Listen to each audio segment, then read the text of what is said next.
की, बोलो साचे दरबार की, बोलो श्री नंगली निवासी भगवान की, बोलो श्री परमहंस दयाल जी महाराज की। सर्वप्रथम मैं गोयल परिवार को और क्या नाम चोपड़ा जी को, इनको लाख लाख बधाई देना चाहूंगा कि दादा गुरुमान जी के चरणों में जन्म दिवस मनाने का अवसर प्राप्त हुआ है। ये इनका परम सौभाग्य है। जन्मदिन तो बहुत मनाते हैं अपने अपने ढंग से। कईयों को तो ये भी देखा है कि जन्मदिन मना रहे हैं और कईयों की जीव हत्या कर देते हैं। होटलों में जाकर के वहाँ मांस मदिरा का सेवन करते हैं, अनेकों वहाँ पर जीवों का कत्ल हो जाता है। ऐसे जन्मदिन मनाने का क्या लाभ? ये परम सौभाग्य है ऐसे स्थान पर आकर के ये ऐसा सुंदर कार्यक्रम करते हैं। ये श्रेय मिलता है देवेंद्र गोयल जी को। ये सारी व्यवस्था ये मैं समझता हूँ सूत्रधार यही है, आपको प्रेरणा करके यहाँ पर लाते हैं और ये आपका भी सौभाग्य है। आप सबकी ओर से भी मैं गोयल जी का धन्यवाद करना चाहता हूँ, क्योंकि ये बातें बनते हैं श्री गुरुमान जी के चरणों में दरबार में यहाँ बुलाने का, कभी छपरा बुलाने का, कभी यहाँ बुलाने का। स्थान स्थान पर गुरुमान जी के चरणों में किसी न किसी प्रकार से सब जुड़े रहे, ये इनका पुरुषार्थ रहता है। ये एक बहुत बड़ा परोपकार होता है। हमारे अध्यात्म प्रेमानंद जी बैठे हैं पीछे, ये बड़े सुंदर सूत्र कई बार बताते हैं। ये कहते हैं कि सेवा केवल धन से ही नहीं होती, आप अपना समय दे करके भी सेवा कर सकते हैं। आप कहीं जा रहे हैं, आपके आसपास कोई बुजुर्ग बैठा है, उसको किसी चीज की आवश्यकता है, वो जा नहीं सकता, तो आप उसको ला करके दे दें, वो भी सेवा हो जाएगी। आप किसी भटके हुए जीव को सतगुरु के चरणों में जोड़ दें, वो भी सेवा है। और ये एक प्रमाण दिया करते हैं कि एक बार कहीं पर कुछ वितरित हो रहा था। राजा था या सेठ था बड़ा कोई, कुछ वितरित कर रहा था, लाइन लगी हुई थी और उसी में एक फकीर भी कोई लाइन में लगे हुए थे। जब उनका नंबर आया तो उन्होंने अपने पीछे वाले से कहा भैया तुम आ जाओ। फिर नंबर आया तो दूसरे को कहा तुम आ जाओ। ऐसा करते करते सुबह से शाम हो गई और वो बांटने वाले का नाम तो हो ही रहा था, लेकिन बांटने वाले से ज्यादा महिमा उस फकीर की हो रही थी जो केवल अपना समय दे रहा था, अपनी बारी दे रहा था। उसकी महिमा उससे भी ज्यादा हो रही थी। और वो बांटने वाले ने उस फकीर को बुलाया और कहा कि मेरा नाम तो लोग कम ले रहे हैं, लेकिन तुम्हारा नाम ज्यादा हो रहा है, क्या कारण है? तो उसने कहा जी मैंने तो कुछ नहीं किया, मैंने तो केवल अपनी बारी ही दी है। तो ये भी एक परोपकार होता है। तो ये इनका बहुत बड़ा परोपकार है, पुरुषार्थ है। इनकी इच्छा यही होती है कि हर भूला बिसरा जीव सतगुरु के चरणों में जुड़ जाए। बच्चों को भी ये सुंदर संस्कार दिए हुए हैं, वो भी श्री गुरुमान जी की महिमा गाते हैं, नंगली दरबार की महिमा गाते हैं। जब कभी भी इनसे मिलना होता है, कभी कभी घर जाना होता है अथवा किसी भी कार्यक्रम में मिलते हैं, तो बच्चे भी गुरुमान जी के गुणगान करते हैं। अभी भी आपने भजन सुना है, तो जैसी आदत आप डाल दोगे वो जो आदत होती है वो जो है संस्कार हो जाते हैं। सुंदर संस्कारों से सुंदर आदर्श स्थापित होता है और जो व्यक्ति कोई सुंदर आदर्श स्थापित करके नहीं जाता, वास्तव में वो मनुष्य कहलाने का अधिकारी ही नहीं। मानव जीवन प्राप्त हुआ है तो कुछ सुंदर आदर्श स्थापित करके जाना चाहिए। और सच पूछो तो सच्चा सुख भी उसी को मिलता है जो सत्कर्मों में रुचि रखता है। मैं गाथा पढ़ रहा था कि एक गुरुकुल था, उसमें 500 बच्चे पढ़ते थे और एक बार जो अध्यापक था उसने उन बच्चों से कहा कि मेरी लड़की जवान हो गई है, शादी योग्य हो गई है, मैं उसकी शादी करना चाहता हूं, तो आप सब बच्चे उसमें सहयोग करेंगे।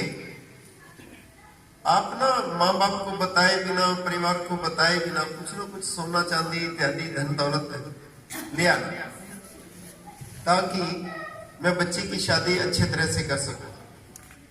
अब सब बच्चों ने धीरे धीरे कुछ ना कुछ ला करके देना शुरू किया।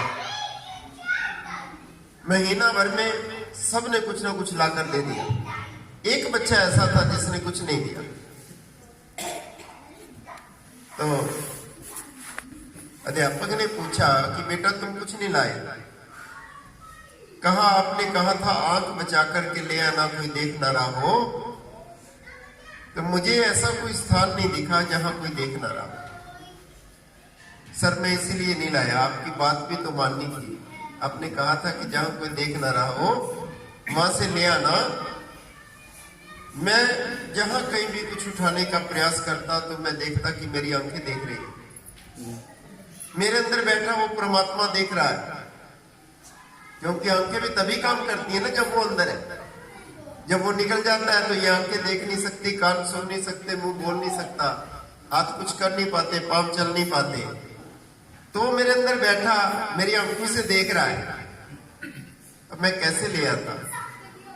उस समय उसने, अध्यापक ने उसको गले लगा लिया और उसने कहा मुझे इन पदार्थों की आवश्यकता नहीं है, मैं तो ये देखना चाहता था कि कौन सीखा है यहाँ इस गुरुकुल में रहकर के, किसने सीख प्राप्त की है। और मैं तो अपनी लड़की के लिए ऐसा वर देखना चाहता था कि जो ईमानदार हो, जो सात्विक प्रवृत्ति का हो और तो उस योग्य है। और उन सब से कहा कि अपना अपना सब जो जो सामान है, क्योंकि मैंने पहले से ही कहा था कि सब अपना अपना उन पर नाम लिख करके लाना, पैकेट बना करके लाना। ये अपने अपने पैकेट उठा करके आप सब वापस ले जाइए, मुझे इनकी आवश्यकता नहीं है। मेरे को तो केवल आपके सुंदर संस्कार चाहिए। तो वास्तव में सच्चा धन संस्कार है। जिसने अपने बच्चे को सुंदर संस्कार दे दिए हैं, अपने परिवार को सुंदर संस्कार दे दिए हैं, तो परम धन है।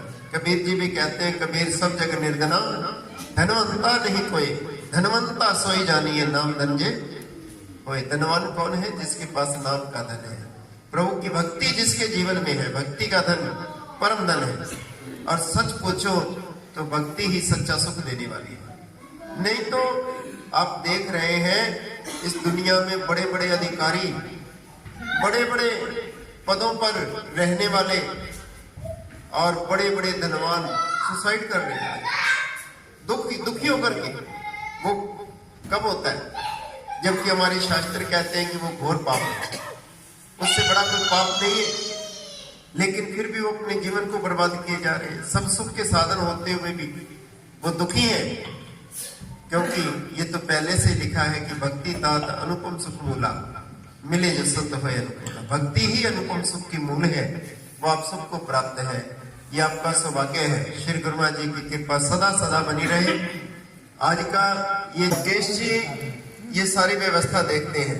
मुझे वो दिन याद है जब 99 में, सन 1999 में हम लोग यहाँ आए थे और मुझे महाराज जी के साथ हम आए थे। श्री अनंतपुर साहब से सीधे यहाँ आए थे और जब यहाँ आए महाराज जी की आंखें भर आई देख करके। व्यवस्था कुछ ऐसी थी उस समय, दादा गुरुमा जी को वस्त्र जो पहनाए हुए थे, वो जो माता रानी को चुन्नी चढ़ाते हैं ना पतली सी, वो पहनाए हुए और धूल मिट्टी सब देख करके महाराज जी आंखें भर आए और बहुत कष्ट हुआ, पीड़ा हुई उनको। महाराज जी मुझे कहते हैं इंची टेप लाओ। मैंने कहा महाराज जी यहाँ तो कोई है ही नहीं जिससे लाए। पंडित जी से पूछा, इंची टेप नहीं मिला। बाजार में गए, इंची टेप लेकर के आए, नाप लिया। महाराज जी कहते पहले वस्त्र बनाएंगे फिर कोई और काम करेंगे। यहाँ कुछ ऐसी व्यवस्था नहीं बनी।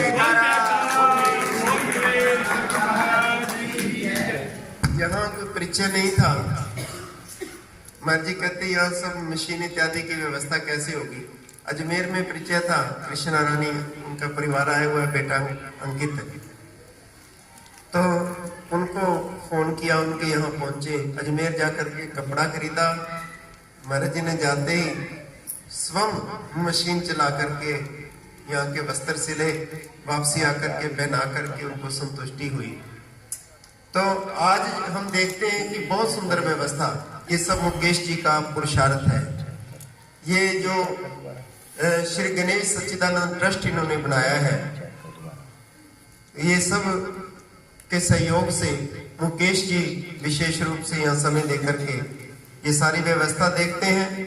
मैं हृदय से उनका आदर करता हूँ और गुरुमा जी के चरणों में प्रार्थना करता हूँ कि उनको भी श्री गुरुमा जी सदा सदा ऐसी ही भक्ति प्रदान करते रहे, उनका प्रेम गुरु चरणों में बना रहे और इसी प्रकार सुंदर व्यवस्था बनी रहेगी। साफ सफाई और ये सब व्यवस्था देखकर अब प्रसन्नता होती है। वो दिन भी मेरी आंखों के सामने है वो, और आज भी, तो ये दिन और रात का अंतर है।